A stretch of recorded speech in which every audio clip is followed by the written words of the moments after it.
Mushuk ila sichqon. Rivoyatlarga qaraganda, qadim zamonlarda mushuk bilan sichqon qalin do'st ekanlar.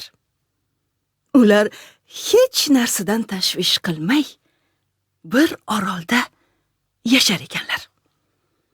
U yerda qushlar judayam ko'p bo'lib, mushuk ularni yer ekan. Sichqon esa yong'oq va boshqa daraxt mevalarini yeb tirikchilik qilar ekan. Kunlardan birida sichqon mushukka: "Hadeb, shu orolda sanqib yuraverish jonimga tegib ketdi. Nima deysan, qirg'oqqa ko'chib o'tsak qanday bo'larkin?" debdi. Dengizdan qanday qilib suzib o'tamiz? so'rabdi mushuk. Bu juda oson. Yog'ochdan qayiq yasaymiz, debdi sichqon. Shunday deb, sichqon katta o'tinni sudrab kelibdi-da, tishlari bilan kemirib o'yib, mushuk ikkovlari sig'adigan qayiqcha yasabdi. So'ng ikki o'rtoq qayiqchaga tushib, suzib ketishibdi. Yo'lda keta turib, qornlari ochib qolibdi. Lekin yeyishga ovqatlari yo'q ekan. Har ikkovlari qornlarini mahkam changallaganlaricha uxlashga urinishibdi. Nihoyat mushuk mudray boshlabdi. Sichqon esa tobora hushyor tortaveribdi. Ochlikdan qutulish uchun sichqon qayiqchani tagini kemira boshlabdi. Har safar mushuk ko'zini ochganda, sichqon o'zini uxlayotganga solibdi. Sichqon qayiqcha tagi teshilgunga qadar kemiraveribdi. Teshikdan asta-sekin suv kirib, qayiq tobora og'irlashaveribdi. Ko'p o'tmay, ikki og'ayni suvda qolishibdi. Mushuk suvni unchalik yoqtirmas ekan. Shuning uchun oshnasidan achchiqlanib: "Men seni yeyman", debdi. "Suvdan chiqib olguncha sabr qil, bo'lmasa seni o'z qariga tortib ketadi. Meni yeyishga ulgurasan hali", deb javob beribdi sichqon.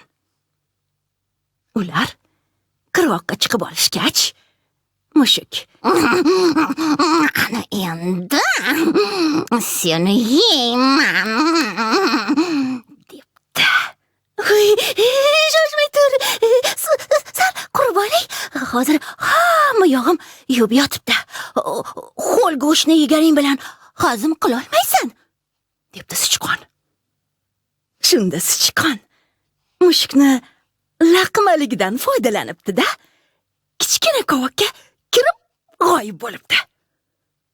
Mushuk uni orqasidan kiraman deb behuda urinibdi. "Men seni tochkuningcha poylayman, yolg'onchi", deb baqiribdi u sichqonga. "Uzoq kutib qolishingga to'g'ri keladi. Men endi bu yerdan sira chiqmayman", deb javob beribdi sichqon. Mushuk qovoqni og'ziga o'tirib olib, sichqon qachon chiqarkan deb rosa kutibdi. Sichqon esa bu vaqt yerni kovlashga kirishibdi. U yerni tagidan yo'l ochibdi-da, boshqa joydan chiqib ketibdi. Shundan beri mushuk durustroq uxlamaydigan bo'lgan ekan. Kechalari sichqon qayerni qitirlayotibdi deb quloq solib, soatlab uni chiqishini poylab o'tirar ekan. Sichqon esa mushukning berkinib poylab o'tirganini sezgudek bo'lsa, qovokdan sirayam chiqmas ekan. Pantera taqdim etadi. Rus tilida. Bolalar va kattalar uchun Pushkin ertaklari. 3 девицы под окном пряли поздно вечерком. «Кабы я была царица, — говорит одна девица, — то на весь крещенный мир приготовила б я пир». Ivan Andreyevich Krylovning mashhur va noma'lum masallari. По улицам слона водили, как видно, на показ. Известно, что слоны в диковинку у нас. Так за слоном толпы зевак ходили. O'zbek xalq ertaklari. Давным-давно жил один старик-охотник со своей женой-старушкой. Однажды поставил старик селок и сел караулить. Смотрит, в селок попал большой аист. Ганс Христиан Андерсен. Qish ertagi. Окна зачастую покрывались ледяными узорами. Но дети нагревали на печке медные монеты и прикладывали их к замерзшим стеклам. Сейчас же оттаивало чудесное кругленькое отверстие, а в него выглядывал веселый ласковый глазок. И это смотрели каждый из своего окна, мальчик и девочка, Кай и Герда.